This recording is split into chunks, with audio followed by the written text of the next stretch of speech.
আসসালামু আলাইকুম সুপ্রিয় শিক্ষার্থীরা, আজকে আমরা আলোচনা করব নতুন কারিকুলামের নবম শ্রেণীর লগারিদমের ধারণ ও প্রয়োগ অধ্যায়ের সূচক নিয়ে।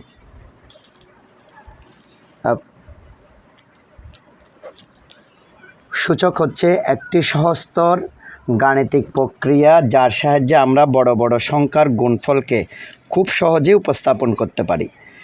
যে কোনো একটি সংখ্যাকে ওই সংখ্যা দ্বারাই যে কোনো সংখ্যা একবার সূচক গুণ করলে প্রাপ্ত গুণফলকে সূচকীয় রাশি আকারে প্রকাশ করা হয়। সূচকীয় আকারে প্রকাশের ক্ষেত্রে যে সংখ্যাটি বারবার নিজের সাথে গুণ করা হচ্ছে সেই সংখ্যাটি হচ্ছে ভিত্তি।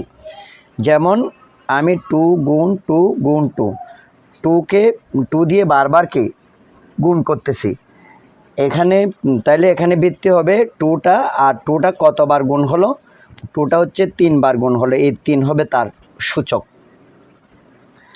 তাহলে সূচক ও ভিত্তি সংবলিত রাশিকে সূচকীয় রাশি বলা হয়। সূচক শব্দের অর্থ হচ্ছে শক্তি a to the power n।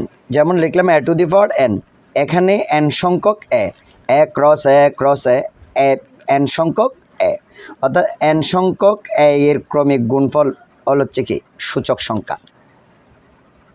যেমন একে ভিত্তি বলা হয়, একে কি ভিত্তি বলা হয়, nকে এই ভিত্তি হচ্ছে এখানে a এর কি বলা হয়, সূচক বলা হয়, সূচক বা শক্তি বলা হয় অথবা ঘাত বলা হয়। a to the power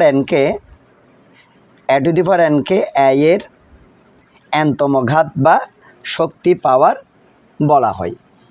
কোনো সংখ্যার ঘাত বা শক্তি শূন্য হলে, যেমন 2 to the power 0, কোনো সংখ্যার ঘাত বা শক্তি শূন্য হলে সংখ্যাটির মান সবসময় 1 হয়।